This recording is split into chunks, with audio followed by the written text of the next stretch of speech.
Meus amigos, olha nós de novo aqui, mais um dia no nosso IFTcast, diretamente da Baixada Maranhense para as nações da terra. E olha, nosso convidado de hoje é o Charles, da Missão Casa do Pai, e a gente vai fazer um bate-papo aqui extraordinário, gente, não perde não. Eu tenho certeza que Deus vai falar com você. Meu amigo Charles, seja bem-vindo ao IFTcast, é um prazer ter você aqui com a gente, meu amigo. Tenho certeza que vai ser um bate-papo muito bacana aqui e a gente vai sair abençoado por Deus demais. Obrigado aí por aceitar o convite de estar com a gente. Ô, amigo, eu que agradeço. Para mim é uma honra estar aqui participando. Quando eu recebi o convite, fiquei muito agraciado. Eu amo conversar sobre o reino e cooperar de alguma forma e comunicar o que o Senhor está falando nesse tempo. Então, conta comigo aí nessa conversa. Amém. Amém.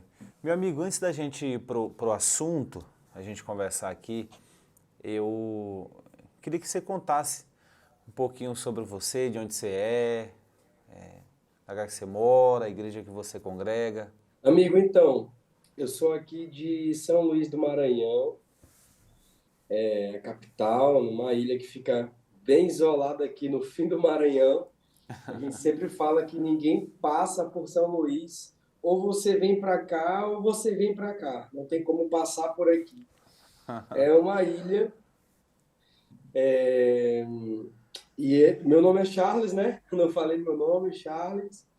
Eu sou aqui da Missão Casa do Pai. Faço parte do presbitério local. Sou um dos pastores da casa. Sou marido, esposo da Hannah e pai da Heloísa, uma garotinha de 3 anos. E é isso, a gente serve aqui na comunidade local, a gente ajuda no pastoreio, né, geral da casa. Também a gente pastoreia a Casa de Oração Sião, que é uma casa onde moram intercessores, né, e onde o propósito é a gente desenvolver uma casa de oração ininterrupta aqui nessa ilha. O Senhor falou conosco, também a gente desenvolve isso aqui na cidade. Então, esse, basicamente, é o que eu faço aqui em São Luís do Maranhão. Gente, eu queria fazer uma pausa agora para mencionar os nossos patrocinadores, amigos, parceiros que decidiram abraçar essa causa conosco. Esses são os nossos patrocinadores: Viacar, Texcel, Posto Pericumã, Reicar, Galeteria Sabor Nordestino, Escola de Pregadores, Box Tour, JB Frigorífico, Netim Refrigeração Automotiva, Guerrier Barbearia e Bela Santa. Esses são os nossos patrocinadores. Você pode acompanhar a logo que vai estar passando aqui na tela. E se quiser conhecer melhor, pode procurar o Instagram, entrar em contato, pesquisar o que vocês quiserem sobre eles. Perfeito, perfeito, bacana. E meu amigo, eu estou com muita vontade de conversar contigo sobre a temática de hoje. É o que tem queimado no coração de vocês aí por esses dias, né? Você tem pregado sobre isso, que é Gênesis e igreja. Então eu queria que você desse assim um pano de fundo para a gente. O que vocês têm falado sobre Gênesis aí? E por que os dois assuntos, Gênesis e igreja? Amém, então. Cara, assim, o Senhor tem comunicado para a gente esse tempo é, aquilo que Jesus fala em Mateus capítulo 24, especificamente no verso 3, onde os discípulos indagam Jesus, né, no Monte das Oliveiras, e eles perguntam: Jesus, quando será a tua vinda e quando será o fim dos tempos?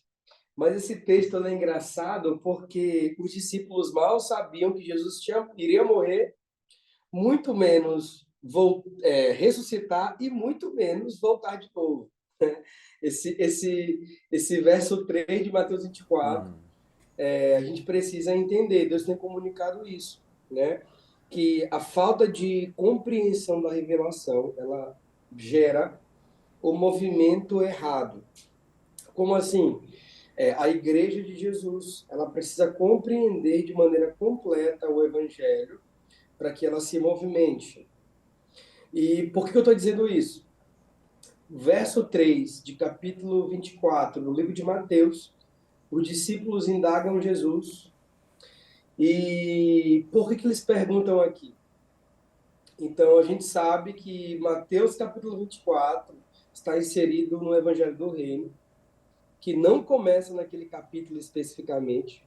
Então, o Evangelho do Reino, ele começa ali no capítulo 21, quando Jesus entra em Jerusalém e ele é recebido pelas pessoas, e elas abanam ali as plantas ali para ele, e ele é recebido como rei pelas multidões, não pelos líderes da época.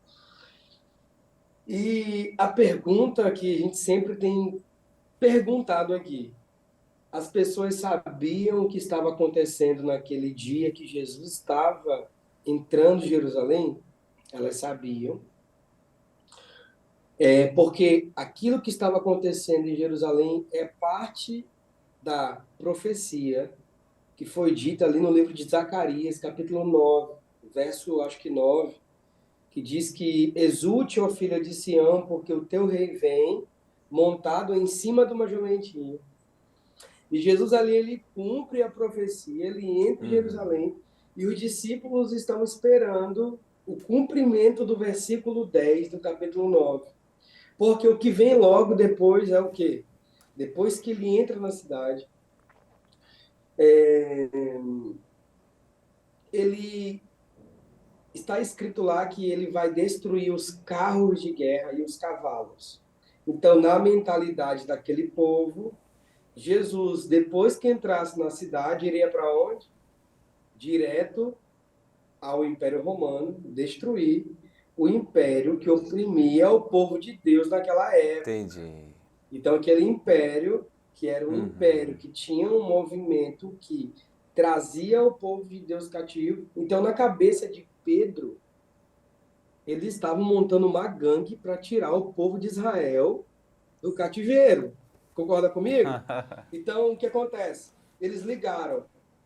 Verso Sim. 9, verso 10 da profecia de Zacarias estão ligados. Só que na cabeça deles era dessa forma. Só o que eles não sabiam, Caled? Que entre o verso 9 e o verso 10 existe um grande espaço temporal escatológico. E é aí que eu quero falar. A falta de compreensão da revelação gera um movimento errado.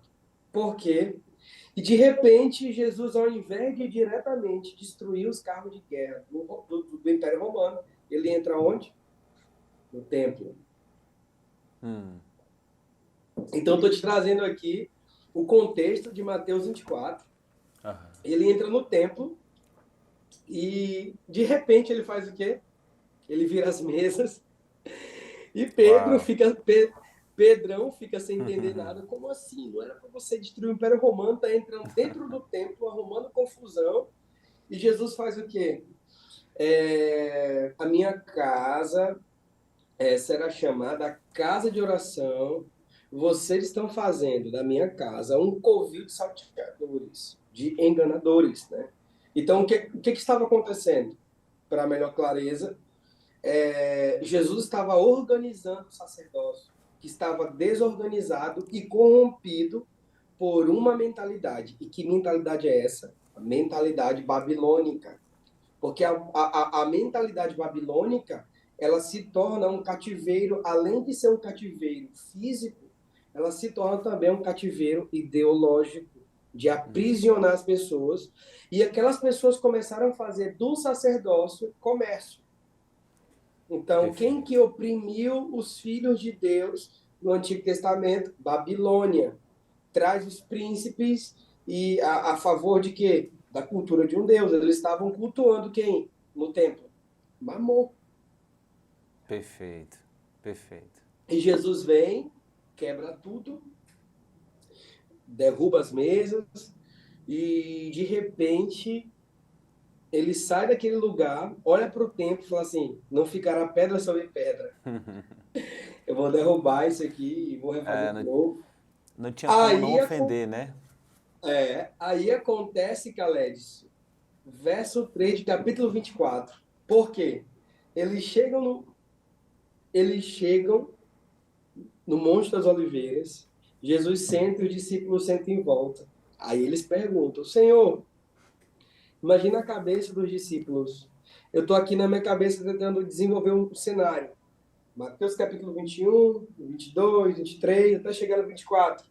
Então, essa pergunta que eles fazem está ligada desde o capítulo 21. Então, o que acontece? A falta de compreensão dos discípulos gerou para eles um movimento errado. Porque na cabeça de Pedro, o Zelote, ele estava fazendo o quê? Montando uma revolução e montando uma gangue. Ele Uhum. queria destronar ali o império naquele momento. E aqui eu abro um parênteses. Jesus vai fazer isso? Vai. Quando ele voltar, ele vai fazer isso. Ele vai esmagar a cabeça dos reis, né? E segundo o livro de Apocalipse, é o sangue e os restos mortais desses reis. Vai aparecer um anjo no sol e vai reunir todos os abutres do mundo para comer a carne dos reis. Isso é literal, tá? Uau, Como uau. eu sou pré-milenista, então eu acredito nisso, né? Então, Uhum. esse Jesus vingador vai acontecer. Só que eles, olhando a profecia, especificamente também de Zacarias 14, que ele vem, ele quebra tudo. Isaías 63 também, ele vem, ele pisa a cabeça dos reis e como uva no lagar, isso vai acontecer, só que não agora. Só que na cabeça dos discípulos era daquele jeito. Eles não compreendiam que era como uma ovelha muda, que Entendo. Jesus iria ser entregue como Uhum. mártir. E esse é o movimento da igreja, mártir. Quer dizer, a gente quer brigar, quer discutir, mas o nosso principal papel é pregar o evangelho. Mas nós precisamos calar um pouquinho e nos entregar ao matador como ovelha muda. Jesus estava comunicando isso para os discípulos, entende? Então, quando chega Uhum. nas oliveiras, os discípulos estão cheios de perguntas. Senhor, então quando que vai acontecer a tua vinda? Então, essa vinda está ligada ao reino, a vinda de quem? Do reino. Nós sabemos que Jesus, literalmente, ele vai descer e ele vai governar a partir de Jerusalém todas as nações. Então, eles estavam perguntando isso, quando que o Senhor vai sentar no trono? Aí Jesus, vocês querem saber? Então eu vou começar a falar para vocês. Então ele começa a falar o verso 4. Cuidado com o engano. Então o engano é a principal coisa que ele fala, né? O engano é a principal armadilha de Satanás no fim dos tempos. Isso já vem acontecendo desde a antiguidade. Isso já Sim. vem acontecendo desde o Gênesis, né? Onde a serpente ali engana, ela joga a semente de engano e Uhum. Eva não, a mulher, porque ela recebe o nome de Eva depois que ela peca. Então a mulher, ela faz o quê? Ela se entrega ao seu próprio Deus, que é ela mesma, o quê? O estômago. Perfeito. Onde Paulo Uhum. reprova lá na frente. Então, quando ele Filipenses fala capítulo cuidado, 3.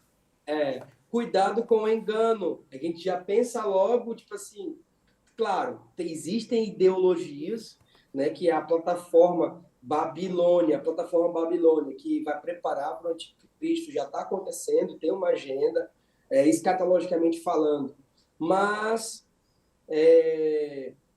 quando a gente fala de engano, a gente sempre aponta para Satanás, só que Uhum. o engano é uma semente que é lançada. Só que quando você dá voz e você ouve o engano, você está seguindo a você mesmo. E é isso que Eva fez, né? Perfeito. Ela seguiu o seu próprio Perfeito. ventre. Então, para a gente que terminar, só essa questão desse pensamento do movimento errado, eles estavam cheios de perguntas e Jesus começa a citar, verso 4, cuidado com o engano. E ele também ele cita ali o verso 5, cuidado com falsos cristos. E esses falsos cristos, Caled, a gente pensa que são pessoas que vão se vestir de Jesus e dizer que é Jesus, e não é isso, tá? Tipo assim, tem um cara que aparece, acho que no canal 4 que é o Henri Cristo. Ele fala, meu Sim. pai, não sei se tu já viu. A gente, Sim, já vi. a gente pensa logo que é esse cara, e não é esse cara, Uhum. tá? E não é esse tipo de gente. Quando ele fala falso Cristo, ele está falando de pessoas que acham que de alguma forma podem salvar o mundo. E nós sabemos que quem prega isso é hipergraça, Uhum. que também é uma doutrina herética, ela prega o quê? Cara, venha que nós podemos te salvar, nós podemos te ajudar, só que a gente não pode fazer isso. Quem vai restaurar a terra é o próprio Jesus, não, o homem não tem capacidade de restaurar a terra. Então, quando ele fala falsos cristos, é quando nós prometemos algo, uma salvação, que nós não podemos cumprir. Perfeito. Tá E entendendo? Charles, Então ele começa. pode ser, pode ser também uma ideologia política se apresentando como uma forma de salvação. Pode ser qualquer coisa, né? Falsos cristos, tipo ideologias políticas. Ligaram muito agora a questão, assim, eu não compro o lado de ninguém, não compro esquerda, não compro direita, não compro o centrão. Acredito que esse não é o nosso papel. Existem irmãos, claro, que vão entrar na política e vão desenvolver o sacerdócio de maneira correta, mas eu acredito que também a questão política cresceu muito, surgiram muitos falsos cristos, né? Prometendo restauração. E, cara, Perfeito. nós sabemos que o Brasil ele não foi escolhido por Deus, como esse jargão que tem, né? O Brasil foi escolhido por Deus. Essa é uma conversa que a gente pode conversar depois, porque o Brasil, tipo assim, segundo a Escritura, é uma Babilônia gigante.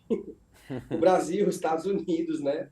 Então, tipo assim, o Brasil não foi escolhido por Deus, nós somos gentílicos, né?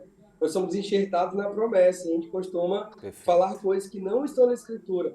Então, esses falsos cristos está ligado a pessoas que prometem uma restauração, que onde nós não sabemos, onde nós sabemos que essa restauração só vai acontecer na era milenar, numa visão pré-milenista, né? Onde Jesus e os santos irão restaurar a terra.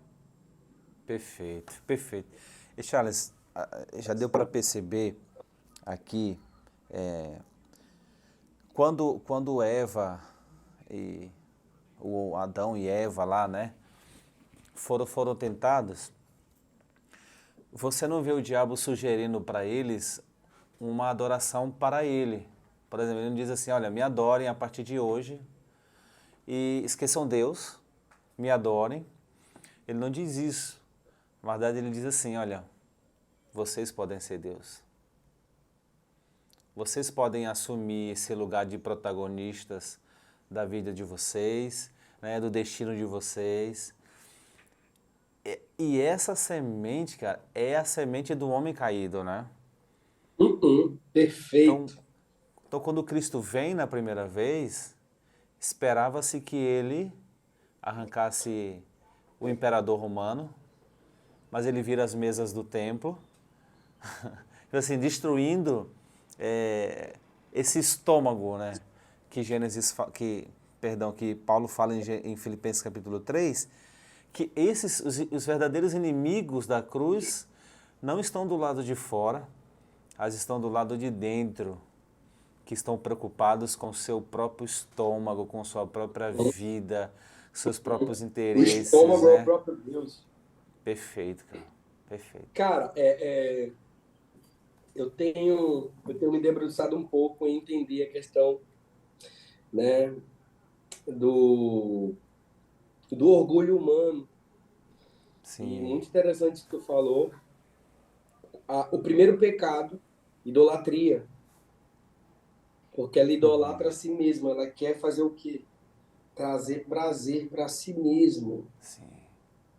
Tá entendendo? Perfeito. Então, o que Sim. que acontece? O homem ele é expulso do jardim, ele recebe uma sentença. E a gente sabe que em Gênesis 2, Deus ele dá uma função para o homem. Gênesis capítulo 2, verso 15, cultivar e guardar. Então Deus dá uma função para o homem, cultivem e guardem. O que acontece? O homem perde isso. O homem perde o cultivo e o guardar. É expulso daquele lugar. Por quê? Porque Eva, ela desejou o seu próprio ventre, o seu próprio eu. Ela quis ser seu próprio Deus. É por isso que lá na frente, olha, Deus nos entregou as suas paixões. E Perfeito. o homem cai, Gênesis 3, né? Aí ele vem para frente. Caim conhece Eva intimamente. Olha aí, ó. Então ali a gente sabe que Caim, ele é quem? Ele guarda, e Abel, ele é o cara que... Caim e Abel é Deus querendo fazer de novo, cultivar e guardar, certo? E a gente sabe que Abel não entrega, ou que Caim não entrega uma oferta verdadeira. E ali o que acontece é, dentro do coração daquele homem, nasce um orgulho. O que ele faz? Ele mata seu irmão. Então Deus vem e pergunta: Caim, cadê o seu irmão? Onde está o seu irmão? E mais uma vez o homem cai. E ali nós temos uma era pré o quê?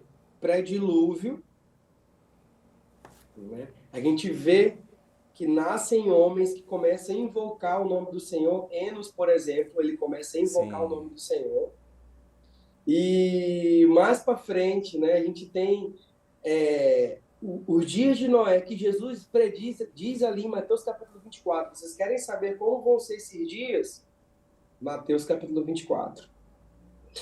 No Gênesis tem um cara interessantíssimo, esse cara, chamado Enoque, tá? Enoque. E Enoque, o que acontece com ele não é o primeiro Enoque, tá? Porque o primeiro Enoque ele é filho do homem caído. O outro Enoque. Então Enoque, ele andou com Deus Então 300 são anos. dois? São dois Enoques, Olha aí, tá? eu nunca tinha percebido isso. Pois é, são dois Enoques. Tem o primeiro filho do homem caído, que foi dado com o nome desse Enoque, do primeiro Enoque, significa início. E Caim tem o primeiro Enoque, e Caim diz assim, está escrito lá em Gênesis que ele constrói uma cidade. E bota o nome não é o O nome nome também? da cidade, esse de Enoque, que se diz início. Não está entendendo? Então, tipo assim, a era predilúvio tem Enoque, esse outro Enoque, ele começa a andar com Deus. E diz que Enoque, ele andou com Deus e foi tomado para Deus e não foi mais visto.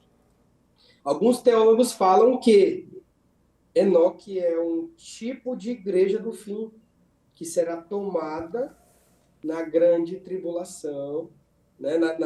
Ali pós-tribulação, tá? No momento ali da ira de Deus, numa visão pré-ira, né? Enoque é um tipo de igreja do fim. E ali é Deus pregando o evangelho, falando da sua igreja no Antigo Testamento. E o engraçado Caledson, Deus tomou Enoque para si e ele não foi mais visto. E aqui a gente traz aqui uma frasezinha de efeito muito interessante, que é: muitos não querem ser tomados, muitos não são tomados por Deus porque querem ser vistos. Perfeito. Perfeito. Porque se você quer ser visto, você não é tomado por Deus. E aqui eu não estou falando de rede social, tá? Porque a rede social hoje virou o quê? Virou um medidor de quem é visto e de quem não é visto. Não é isso. Tem gente que está na rede social e está escondido em Deus. Tem gente que não está na rede social e não está escondido em Deus. E vice-versa. Então, a rede social não é o nosso medidor de quem é e quem não é. Amém? Então, Perfeito. Enoque, ele não foi mais visto. Então, a gente precisa ter esse mesmo posicionamento como igreja, como irmãos. Nós queremos ser tomados por Deus, por quê? Porque só Cristo deve aparecer. Perfeito. Amém? Então, Perfeito. isso indica o quê? Uma vida de glorificação do Cristo. Então, eu preciso ser tomado ao ponto de que as pessoas vejam Cristo em mim, não eu mesmo. Então, Perfeito. Enoque, Perfeito. ele simboliza isso no Antigo Testamento. Mais na frente, vem o dilúvio, né? Noé tem 3 filhos, né? Cã, Sem, Jafé, né? E da descendência de Cã nasce um cara chamado Nimrod. nasce um cara chamado Nimrod. E dentro desse cara, a Bíblia diz em Gênesis, acho que 10 e 11, que ele era um valente caçador diante de Deus. Segundo o reverendo Augusto Nicodemos, ele fala que essa referência significa o quê? Que ele estava perseguindo Deus, porque É ele viu mesmo. seus antepassados morrerem numa era pré-dilúvio, Uhum. e ele queria o quê? Desafiar Deus. E ele se tornou o homem mais poderoso da terra. Nimrod se torna o homem mais poderoso da terra. E ali, o que acontece com Nimrod? Ele constrói cidades ali na terra de Sinear, né? Na terra de Sinear, e ele começa a desafiar o próprio Deus. Então, o que acontece? Em Nimrod nasce o quê? Autonomia humana. Uhum. Então, Perfeito. Gênesis 2,15, o homem faz o quê? Cultiva e guarda. Em Nimrod, ele faz o quê? Explora e usurpa pessoas. Uau. Então, Nimrod sai dali e funda o quem? Babel. Então, Babel, uma tentativa de ser forte e chegar até Deus. É um Uhum. desafio contra Deus. Então, essa construção de cidades nasce naquele momento para desafiar Deus. E eu te pergunto, já falando já num geral, Abraão ele vivia onde? Em tendas. Segundo o livro de Hebreus, Abraão estava esperando o quê? Uma cidade descer do céu. Sim. Então Abraão vivia em tendas, por quê? Porque ele estava esperando a cidade, onde somente Deus é o construtor. Uau. Na cabeça de Abraão iria descer uma cidade. E a gente sabe, segundo o livro de Apocalipse, que vai descer uma cidade onde somente o Sim. Senhor pode construir essa cidade. Então, em Nimrod, começa essa tentativa de autonomia humana.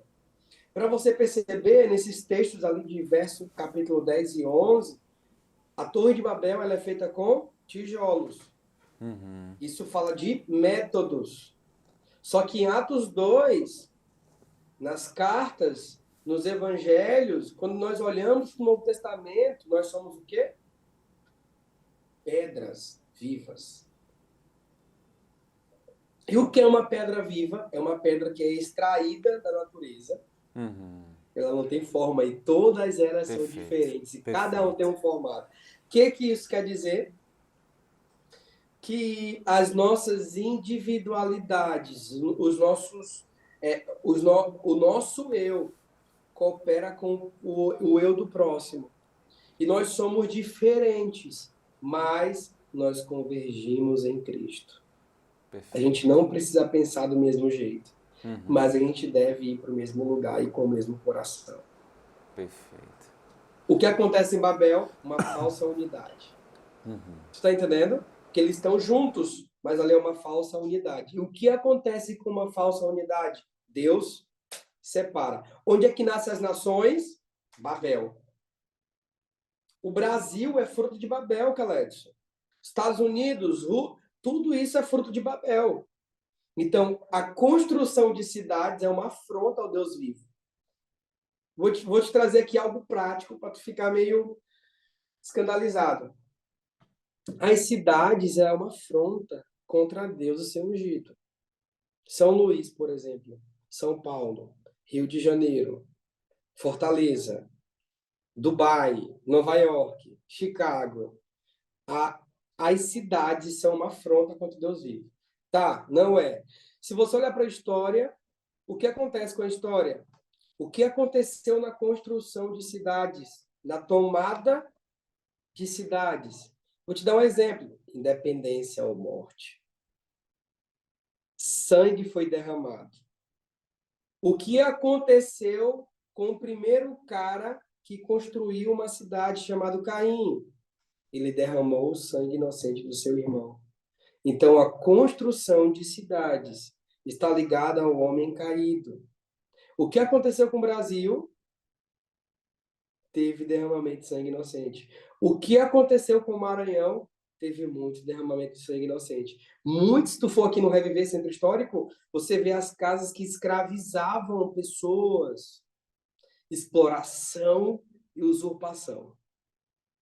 Está entendendo? Então, tipo assim, é meio doido isso, mas a maneira como os reis se comportam, essa maneira é um cativeiro que afronta o próprio Deus, que está preparando um ambiente para que o anticristo governe, para que ele possa afrontar o próprio Deus no final dos tempos. Amém? Então, tipo assim, Babilônia, além de ser uma construção física no passado, ela vai se tornar uma construção física no futuro também. Mas hoje ela se tornou o quê? Um cativeiro ideológico. Está entendendo? Então, a maneira como os homens constroem a cidade é uma afronta para o próprio Deus. Derramamento de sangue. Vamos lá, São Paulo, Rio de Janeiro, as grandes cidades do Brasil. Os nordestinos saíram daqui e eram explorados para trabalhar na construção civil para edificar essas cidades. Exploração humana, usurpação, mentalidade do homem caído. Vamos explorar e usurpar pessoas. É o contrário de cultivar e guardar. Perfeito. Cara, perfeito. Perfeito, cara. Você falou do coração do homem caído. O coração do homem caído é inclinado para esse lugar.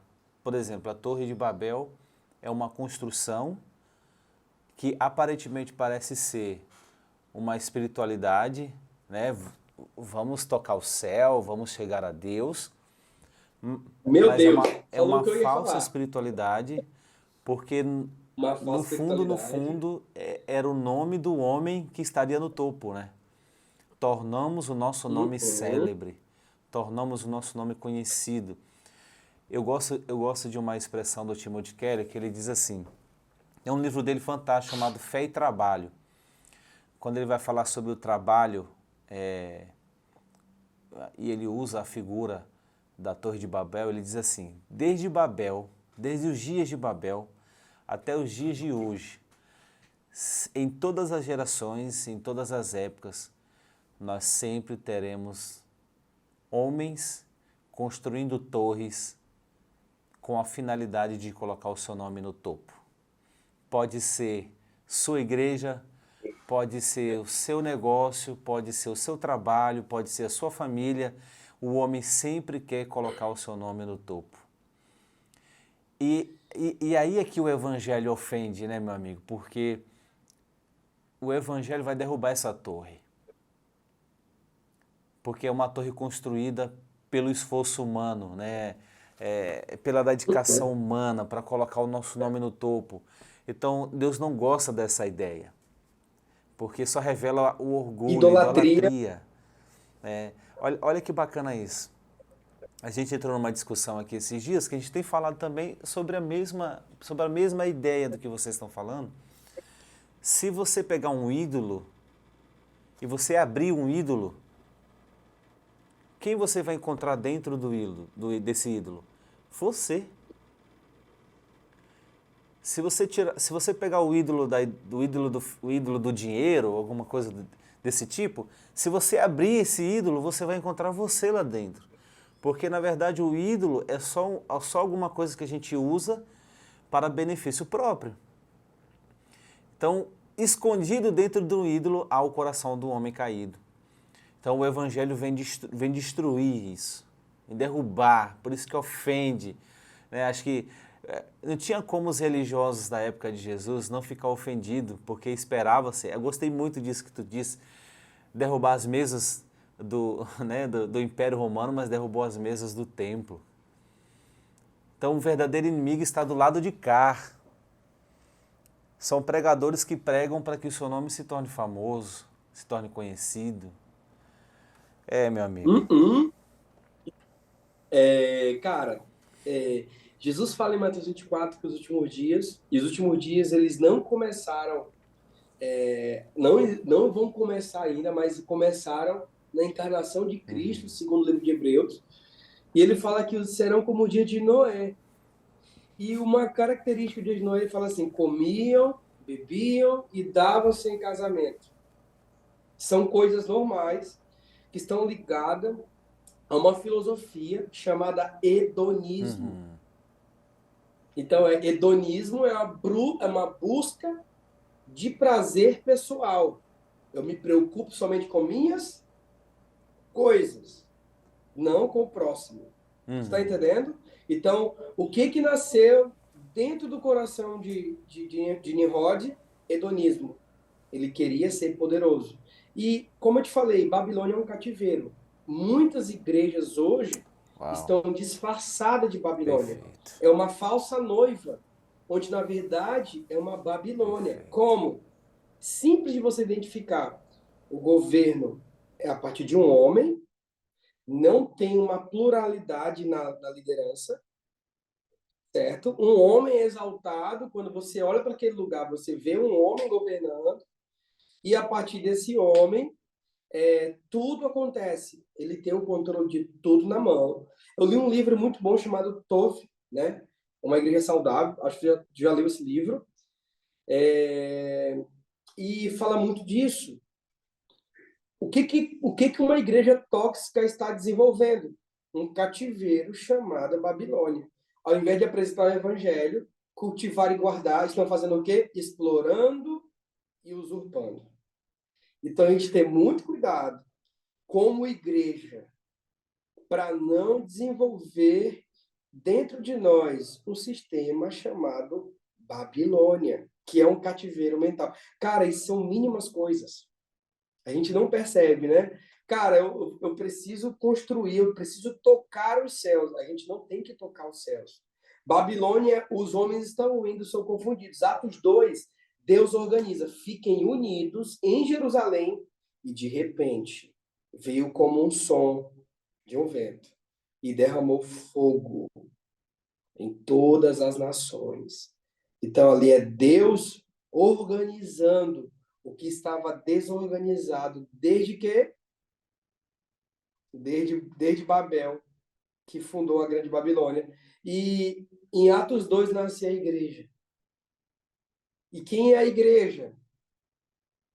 A igreja é a representação visível de Deus na terra. Segundo a Escritura, também a igreja é o quê?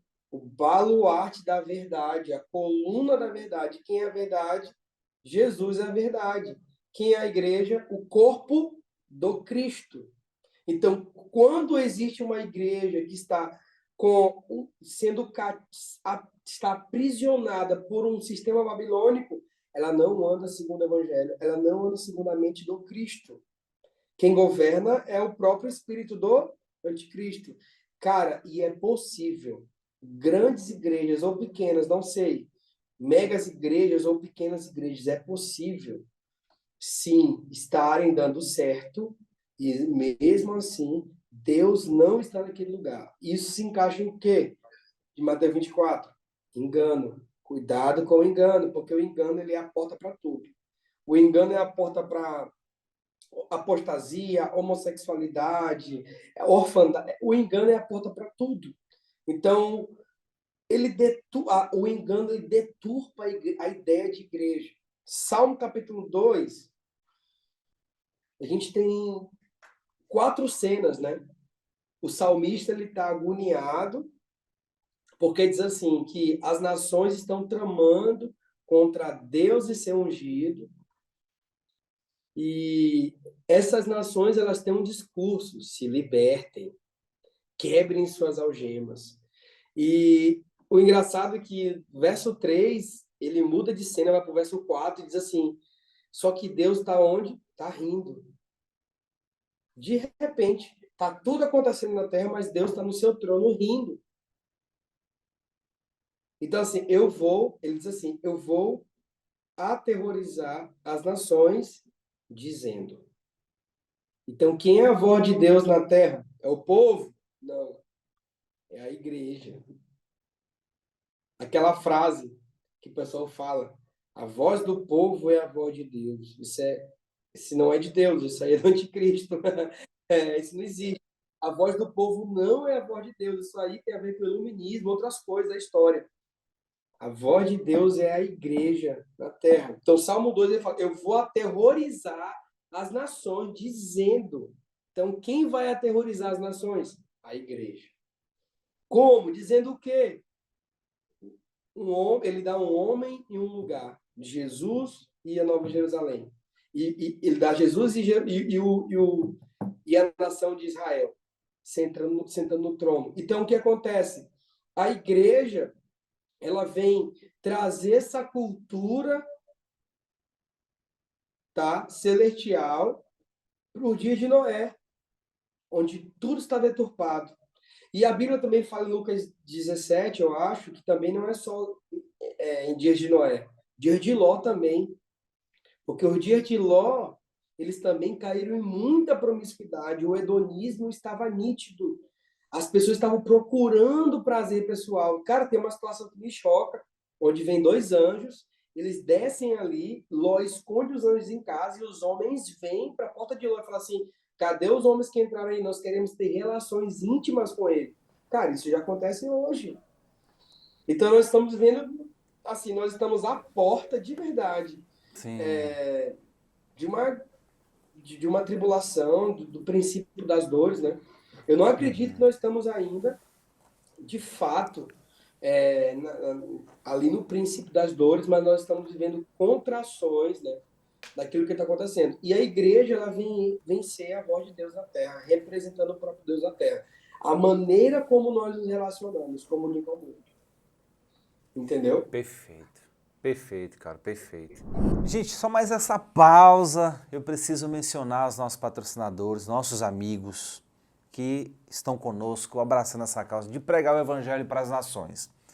Viacar, Texel, Poço Pericumã, Reicar, Galeteria Sabor Nordestino e Escola de Pregadores. E o apóstolo Paulo também aponta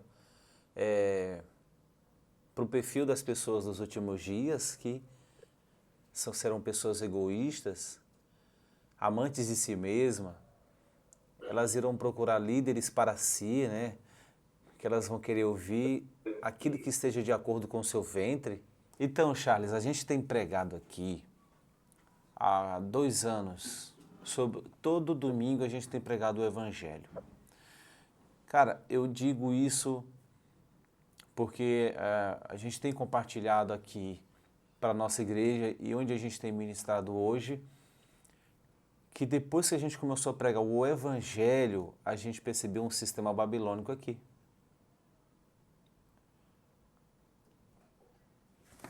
Olha que loucura. Quando a gente começou a pregar o Evangelho, eu vou dar esse exemplo é muito bom. Antes do Evangelho nos afetar da forma como tem nos afetado hoje, a gente sempre procurava uma mensagem extraordinária. Cara, o que a gente vai pregar que vai ser poderoso e vai deixar a igreja assim, sabe? Meu Deus, que mensagem, que revelação, que coisa poderosa. E quando a gente começou a pregar o Evangelho, a gente percebeu que, na verdade, a gente queria, no final, o aplauso, entende? Que mensagem poderosa, qual é o teu segredo? Né? No fundo, a gente queria que as pessoas lembrassem do nosso nome, lembrassem da gente.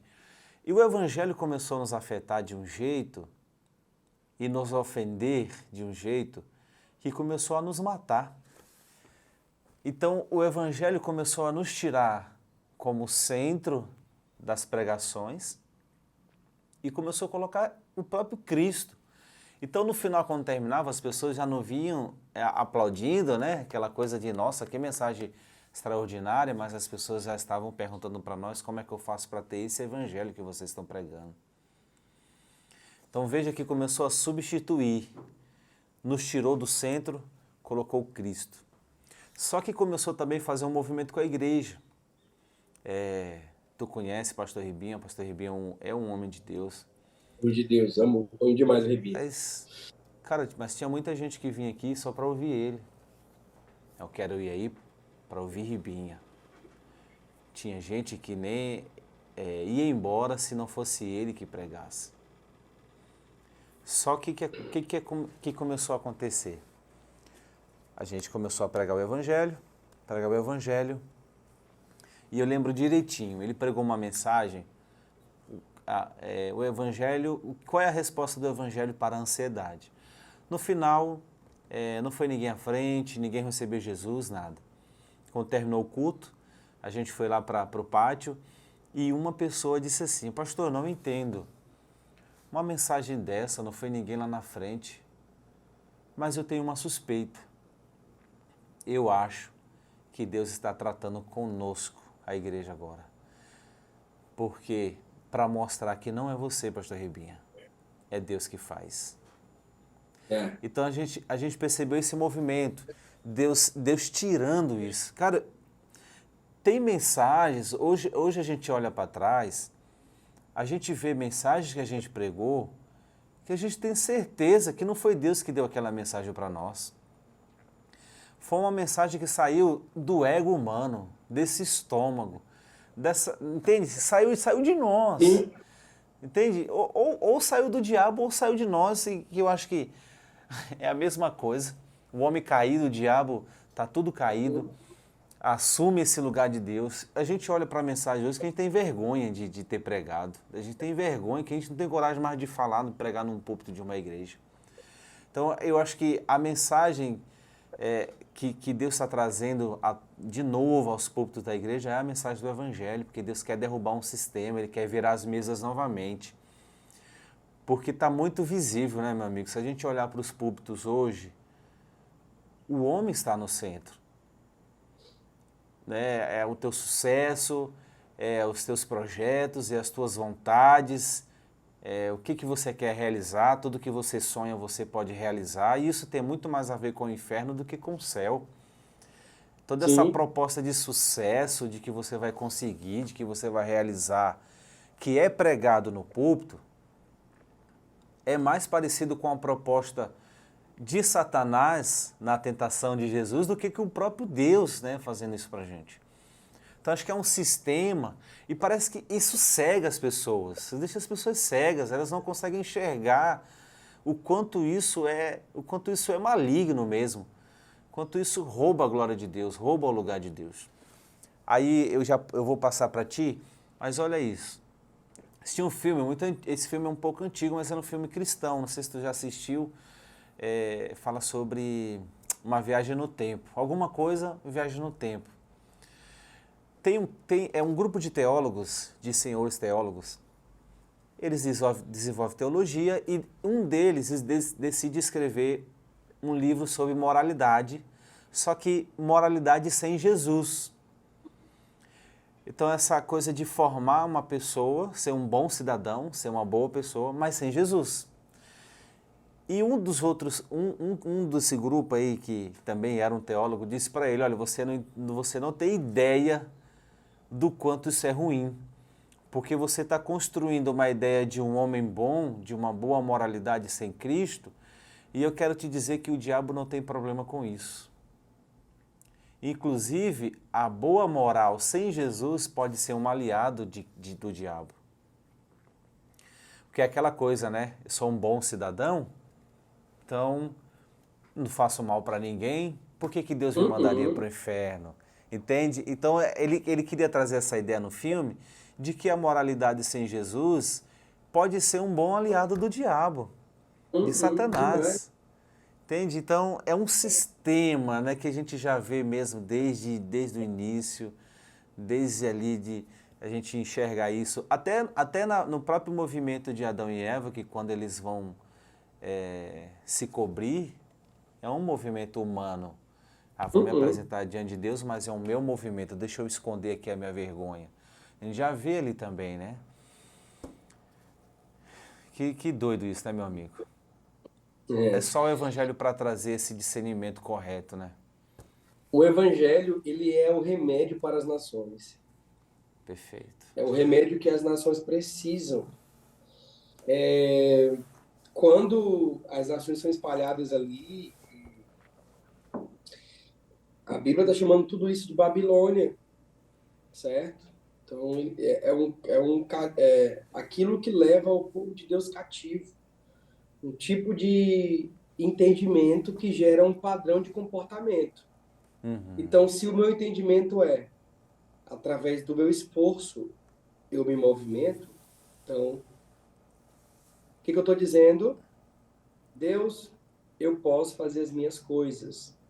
Por exemplo, todos os dias o Senhor descia no Éden para comunicar com o homem, para relacionar com o homem. E o nome disso é sacerdócio.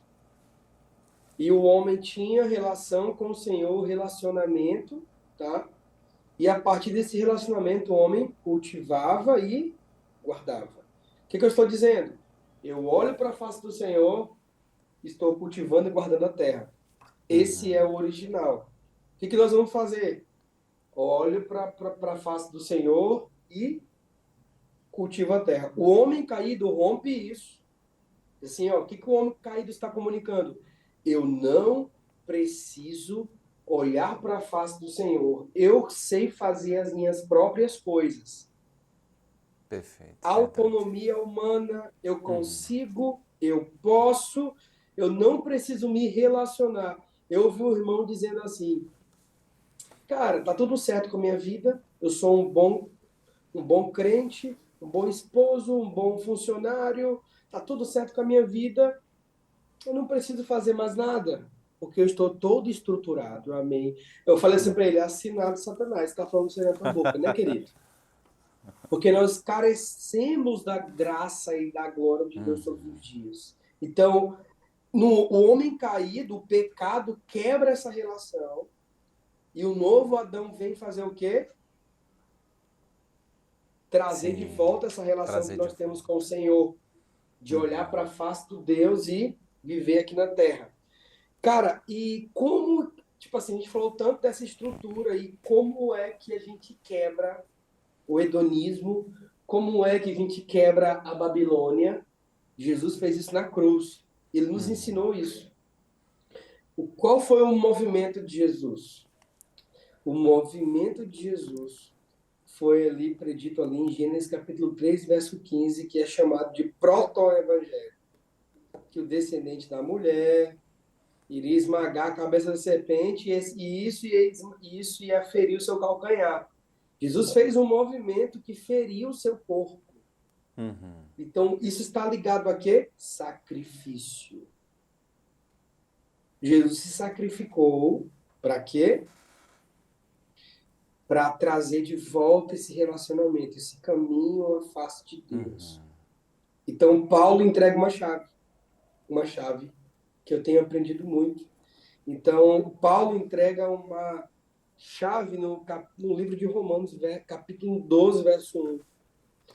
Diz assim, portanto, meus irmãos, por causa da grande misericórdia divina, peço que vocês ofereçam completamente como um sacrifício vivo, dedicado ao serviço e agradável a Ele.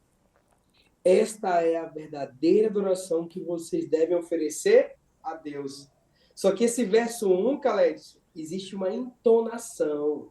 Paulo não está falando calmo. Ele está rogando. Por favor, queridos, eu rogo a vocês. Dessa forma vocês irão sair desse cativeiro babilônico. Como? Se oferecendo como sacrifício todos os dias de maneira voluntária. E esse sacrifício, essa maneira como eu me entrego voluntariamente como sacrifício, é a verdadeira adoração. João capítulo 4, quem que o Pai está procurando? Verdadeiros adoradores que o adorem em espírito e em verdade. Espírito e em verdade, sacrifício. Todos os dias, sacrifício de louvor. Então, quando eu tenho uma vida de entrega voluntária, eu quebro dentro da minha mentalidade o pensamento babilônico. E ele continua dizendo no verso 2, não vivam como vivem as pessoas desse mundo, mas deixem que Deus transforme por meio de uma completa mudança à mente de vocês. A Perfeito. renovação da mente.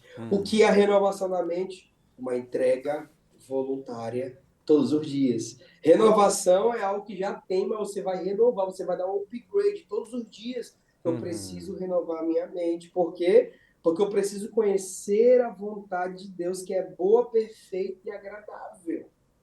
Aí a gente Perfeito. vai lá para o começo. Como que eu tenho o entendimento da verdadeira revelação, compreensão? Romanos 12. Se entregando voluntariamente no altar todos os dias. Perfeito. Perfeito. Perfeito. E Charles, cara, eu vi uma coisa muito bacana. Tenho estudado esses dias sobre pericorese, né, que fala sobre a dança da Trindade. Cara, é Uhum, fantástico. Fantástico porque quando você olha para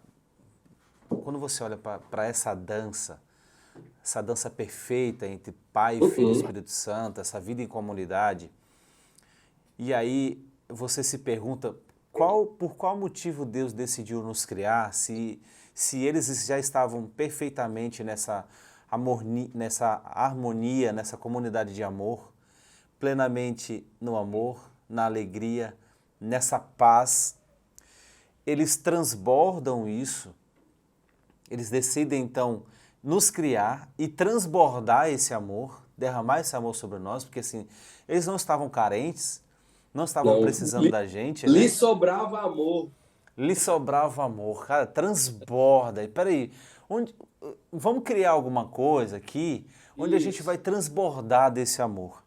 Não havia motivo, não havia carência, não havia nada disso. Então, o pai apontava para o filho apontava para o pai, o espírito apontava para o filho apontava para o espírito. Era uma comunidade de amor.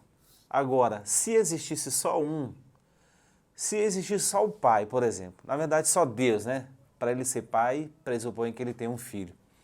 Mas se existisse só Deus, ele não seria amor. Porque para ter amor, precisa ter um objeto para ser amado. Uhum. Então, a igreja é exatamente o que já acontecia antes da criação de todas as coisas. Uhum. É a manifestação do amor que já existia antes da criação. E só é amor quando eu me dou para o outro. Então isso me arranca da minha vida hedonista. Me tira Uhum. desse Uhum. egocentrismo. Me Sim. tira dessa coisa autocentrada. Então, por que o amor? Já parou para pensar, meu amigo, por que Jesus decidiu morrer por nós? O que ele ganhou com isso? Ele não ganha exatamente nada. Na verdade, ele ganha uma cruz. Ele ganhou uma cruz. Tipo assim, o que ele ganhou? Nada, nada, ele não ganhou nada. Mas isso é o amor. O amor é exatamente amar quando não se espera nada, quando não se Sim. recebe nada. E quando a gente olha para a cruz nos leva para esse lugar, né, do sacrifício do eu, de morrer para mim mesmo. A cruz é essa morte do homem, a morte do hedonismo, a morte do homem caído. Aí a gente é inserido nessa comunidade de amor. Agora eu amo, eu tenho irmãos diferentes de mim, onde eu manifesto esse amor, onde eu manifesto aquilo que já acontecia muito antes da criação de tudo, e é a comunidade que me tira desse hedonismo. Né? A cruz, a igreja me tira desse lugar. Queria que tu falasse um pouquinho mais sobre isso também, que é uma coisa que queima no teu coração, a igreja, né? Queima bastante no teu coração. Sim. Cara, então, tu falou sobre essa questão de vida em comunidade, relação. Tem um texto que tem, sabe, tem surpreendido a gente esses dias, né? Que é o texto de Coríntios, né? A maneira como a gente ceia, né? Sim. Que a ceia do Senhor, ela é muito mais do que um memorial. E aí eu vou te falar que a gente precisa ceiar, a gente ceia, a primeira coisa que a gente pega ali é o pão, o vinho e a gente faz o quê? Pede perdão pelos nossos pecados, mas a ceia está muito mais ligada ao próximo do que a mim mesmo, certo? E como a gente está falando de relações, vida em comunidade, Paulo chega na igreja de Coríntios e vê que ele escreve para aquela igreja porque vê que estava desordenada a maneira como eles estavam se relacionando. Porque, como tu disse, essa dança perfeita, ela deve comunicar o movimento da igreja. Que movimento é esse? Uma verdadeira unidade. O que Babilônia faz? Tenta quebrar esse movimento da verdadeira unidade. E Coríntios, eles estavam ceando, e diz assim, no verso 20 de 1 Coríntios 11, Paulo fala assim, quando vocês se reúnem, não é a ceia do Senhor que vocês comem. Então, bem aqui a gente já fica preocupado, porque existia duas ceias, a ceia dos homens e a ceia do Senhor. Então, Paulo chega com o pé na porta, cara, a maneira que vocês estão se relacionando não está certa. E ele diz no 21, pois na hora de comer, cada um trata de tomar a sua própria refeição. Então, tá cada um pensando em si, um estilo hedonista, prazer pessoal. 22, por acaso vocês não têm suas próprias casas onde podem comer e beber? Ou será que preferem desprezar a igreja de Deus e envergonhar os que são pobres? O que é que vocês preparam que eu lhes diga? Querem que eu vos elogie? É claro que não. Claro que eu não vou elogiar vocês. Então, Paulo está dizendo, cara, vocês não têm casa. Se for para cear dessa forma, é que vocês vão para casa. Porque a igreja é uma comunidade que exala o amor do Cristo. E vocês não estão exalando o amor do Cristo. Tá entendendo? Perfeito. Então, esse texto aqui, para mim, é vital para a igreja no dia de hoje, de verdade, Clédson. É algo que a gente tem falado muito, né? E verso 23 diz assim, porque eu recebi do Senhor este ensinamento que passei para vocês. Então ele diz que o Senhor, o Senhor Jesus, na noite que foi traído, ele pegou o pão. Isso aqui eu aprendi com o reverendo Paulo Borges Júnior, gosto demais de ouvir. E na noite em que o Senhor foi traído, ele vai lá para aquele cenário lá do cenário. Jesus pegou o pão, e está escrito, deu graças, depois partiu e disse, isto é meu corpo que é entregue em favor de vocês. Façam isso em memória de mim. O comer, não, o partir. Então Jesus pega o pão, Uau, perfeito. façam isso em memória de mim. Então a ceia é muito mais do que um memorial. Ela é vital na vida da igreja, ela é essencial. Porque o que estão fazendo na ceia, nas relações? Estamos ceando, mas nosso relacionamento está quebrado. A nossa vida de igreja está quebrada. Eu não tenho comunhão com meu irmão, por quê? Porque eu estou partindo o pão e aquilo que eu tenho, eu não estou repartindo com meu irmão. E o que acontece? No verso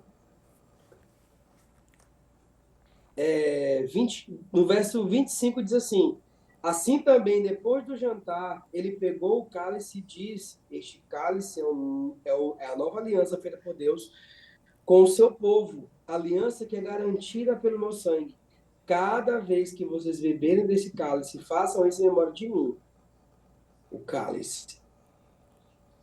Verso 26. De maneira que, cada vez que vocês comem deste pão e bebem deste cálice, estão anunciando a morte até que ele venha. Continuando.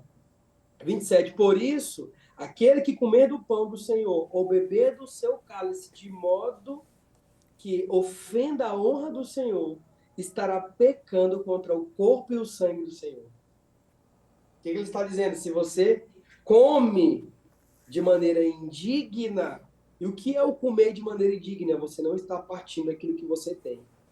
E aí a ceia já não é mais somente memorial, ela é a vida da igreja. E aqui Paulo está falando da vida da igreja, é o evangelho nítido das relações, onde nós temos relações, onde a maneira como nós nos comunicamos, comunica ao mundo o Deus que nós servimos. A igreja não é um lugar cheio de individualidade, onde cada um faz sua coisa, não. Nós Uhum. estamos entrelaçados. A gente precisa comer o cordeiro por inteiro. E Paulo fala o Perfeito. quê? Ninguém quer comer as entranhas. O verso 28 diz assim: portanto, cada um examine a sua consciência, e então coma do pão e beba do cálice. Cada um examine-se a si mesmo em relação a quê? A si mesmo? Não, em relação ao corpo. E a gente está fazendo o quê? Examine-se a si mesmo. Ah, eu pequei contra o Senhor. Se Uhum. ceia te permitisse para ceiar ou não, ninguém ceiava, porque todos nós somos pecadores. Então não é a Pois é. minha santidade que me autoriza para comungar com o corpo de Cristo, mas é a maneira como eu me relaciono com o próximo. Cara, perfeito. Olha, olha a Está cena entendendo? olha a cena que veio aqui agora. O movimento de pegar o pão e comer, esse espaço tem um negócio muito grande aqui, Hum. né? De analisar, de pensar no corpo, de pensar na comunidade, de pensar na igreja. Só Hum. nesse pequeno movimento, né? Já há Paulo, muita coisa para se pensar. Paulo responde isso. Então, tipo assim, é, verso 29 diz assim: pois a pessoa que comer do pão, beber do cálice, sem reconhecer que do que se trata do corpo do Senhor, estará sendo julgada ao comer e beber para o seu próprio castigo. O que isso quer dizer? Se você come da ceia de maneira indigna, você está trazendo maldição para a sua cabeça. Tá, traz isso de forma prática para a vida da igreja. Se eu estou partindo pão, se eu estou comendo, mas existe gente passando fome do meu lado, eu estou trazendo maldição ao invés de avivamento para a minha vida. Paulo continua, verso 30. É por isso que muitos de vocês estão doentes e fracos, e alguns já morreram. Olha só, quando uma comunidade, e aqui esse morreram, eu pesquisando, estudando sobre isso, tem um livro do Greg Allison, que ele fala exatamente sobre esse ponto, que essa morte é morte de verdade, é morte física. As pessoas estavam morrendo na igreja porque as pessoas estavam vendo um estilo de vida hedonista. Está entendendo? Então, tipo assim, muitos estão embriagados e muitos não têm o que comer. Existe uma discrepância na vida da comunidade.